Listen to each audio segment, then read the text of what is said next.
بسم الله الرحمن الرحيم. الناس الشعبيين في مصر طبعا عندهم امثال كتير جميله قوي. والامثال في ناس ما بتفهمش الامثال كويس. يعني يقول لك ايه يا عم الامثال فيها تناقض. يعني يقول لك ايه مثلا في امثال تحس انها متناقضه. يقول لك مثلا ايه امشي سنه ولا تعدي انا. ولا واحد يقول لك ايه لا العصا الاولى سابقه ومش عارف ايه. أو طب ما هو في تناقضات. ايوه انت مش واخد بالك، قصدي مش قواعد، الامثال دي مش قواعد عامه، ومفيش حاجه في الدنيا قاعده عامه. دي كل قاعده، كل معادله لو انت دارس رياضيات هيقول لك ليها نطاق تتطبق فيه. من اكس بكذا لاكس بكذا المعادله دي صحيحه. خارج كده وكده مش صحيحه. الحياه كده، كل قاعده في الحياه ليها نطاق تتطبق فيه. لذلك صعب جدا ان انت تستشير حد في مشكله في حياتك وتنفذ رايه على طول، لا. لان هو بيقول لك رايه بناء على تجربته اللي هي مختلفه عن تجربتك. زي مثلا واحد شاب، انا فاكر مثلا واحد اعرفه يعني زمان كان عايز يتجوز، فشوفوا لي عروسه. فكلم كذا واحد، كل واحد جاب له عروسه، وانا كنت بروح معاه عشان يخطبها. يعني واحده ورا التانيه بتفشل فبيروح يخطب تانيه وهكذا. اقول له يا ابني دي مين اللي جابها لك؟ يقول لي فلان، واحد برضه من معارفه يعني او بتاع. اقول له ده فلان ده شغال ايه؟ يقول لي شغال كذا. اقول له بص دي تتناسب معاه، هو بيخطب لنفسه. هو بيخطب لنفسه، بينقي لك حاجه لنفسه. زي حتى طب اما تشتري ملابس، روح مع واحد هو يقول لك، تقول له ايه رايك في التيشيرت ده؟ يقول لك اه ده لا او لا ده واحد، ده بالنسبه له هو. لذلك انت دايما تحاول تاخد القاعده عليك انت، على ظروفك انت. كده واضحه كده عشان ما حدش يقول لي الامثال دي. الامثال دي ليها نطاق تتنفس فيه. خارج النطاق ده ممكن تتنفس في قاعده تانية تكون متناقضه معاها، ممكن. ففي مثلا من ضمن الامثال اللي انا كنت بسمعها يقول لك ايه فهلوي زمانه شيخ المغفلين النهارده.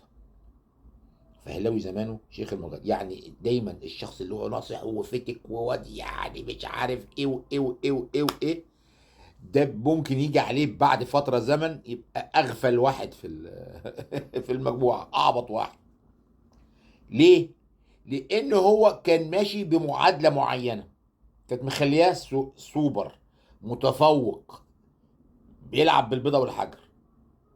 هو يا اما هو اتغير، قواه اتغيرت، قواه الذهنيه، قواه العقليه، قواه البدنيه اتغيرت، يا اما البيئه اللي حواليه اتغيرت فبقتش المعادله نافعه.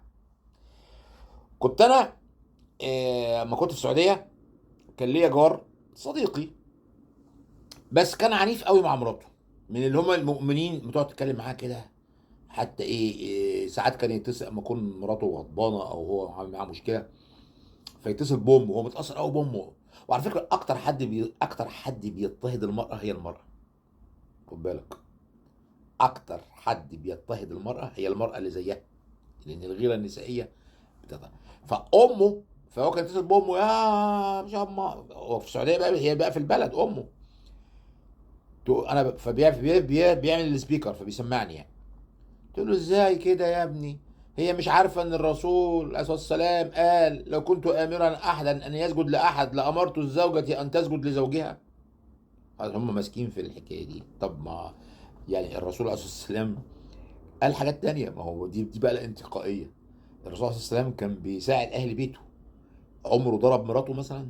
عمره ضرب السيده عائشه؟ عمره زعق لها؟ عمره اذا كان ما كانش بيزعق للخدام بتاعه، والخدام بتاعه كان بيشتغل معاه ايد بايد. انت عايز تاخد حياه الرسول كقدوه؟ خدها عليه الصلاه والسلام، خدها كلها، خدها كلها، ما تنقيش اللي يعجبك منها. دي مشكله ناس كتير قوي بتقع فيها، ان ياخد حاجات من حياه الرسول. لا، خد كله يا حبيبي. زي يجيب لك ايه في القران، طب ما هو في القران في حاجات كتير قوي كتير. زي مثلا ايه الجماعه العلمانيين زمان اول ما بداوا يهاجموا الاسلام، كان في واحد اسمه مستشار اسمه العشماوي. جريده الاهرام كده بدون مناسبه، هو شخص غبي كده، 48% كليه حقوق وبتاع، غبي يعني، بس هم حطوه عشان يقول الكلمتين دول ايام مبارك. الف كتاب هو اسمه الاسلام السياسي، كان اسمه الحاجه العشماوي حاجه كده. فيقول لك لا، كل اصحاب الديانات هيخشوا الجنه، مفيش فرق بين مسلم ومسيحي ويهودي وبوذي ليه يا عم؟ يقول لك وفي آية في القرآن في سورة البقرة: إن الذين آمنوا والذين هادوا والنصارى والصابئين من آمن بالله واليوم الآخر فلا خوف عليهم ولا هم يحزنون. خلاص انت كده قلت يعني، طب احنا ليه بقى نبقى مسلمين؟ طب ما فيش داعي بقى نصلي بقى اذا كان كله هيخش الجنة. الصابئين دول ما عندهمش تشريعات، طب ما ابقى سابق وخلاص وهخش الجنة، لا اصلي ولا اصوم ولا زكي ولا اعمل اي حاجة واخش الجنة. طبعا كلام فارغ. ليه؟ لان الآية دي لما تيجي فضلوا ماسكينها لحد وقت قريب ده، لحد يقول لك ان بص القران بيقول ايه يا عم؟ القران قال حاجات كتير. مش القران قال قد كفر ان الدين عند الله الاسلام، وقال ومن يبتغي غير الاسلام دينا فلن يقبل منه، وقال ان الذين قالوا ان الله ثالث ثلاثه قد كفر الذين قالوا ان الله ثالث. القران في حاجات كتير. انت عايز تاخد حاجه من القران؟ لا، تاخده كله. يا تاخده كله يا تتركه كله. مفيش حاجه تاخد حته منه، لا يا حبيبي، يا كله يا سيبه كله، مش تنقي. وبعدين لما تيجي الآية دي لما تشوف أسباب نزولها، دول ما هو جهل، هو جهل مستشار ورئيس محكمة وجاهل، هو جاهل 48%. ده دخل حقوق ب 48%، هو فاهم ايه ده ولا يفهم ايه ده؟ يا ابني دول ناس جم سألوا الرسول عليه الصلاة والسلام عن أجدادهم، بيقول له أجدادنا يا رسول الله في الجنة ولا في النار؟ فجاء الرسول لما كان بيجي له سؤال ما عندوش اجابه، يعني ما يعرف، يعني مش ما لانه طبعا كان بيجي له الوحي، فهو ما يقدرش يبتكر من عنده، فسكت. فنزلت الايه، فقال له ربنا قال له ردا على السؤال ده: ان الذين امنوا والذين هادوا والنصارى والصابئين من دول امن بالله واليوم الاخر فلا خوف عليهم ولا هم يحزنون. يعني نتكلم عن ايه؟ الاقوام السابقه قبل الاسلام. طب ما هو اسباب النزول دي من من معاملات فهم القران. اسباب النزول الايه، وبعدين قال لك ايه؟ ربنا قال لا من امن ده فعل ايه؟ فعل ماضي، ما قالش من يؤمن بالله واليوم الاخر.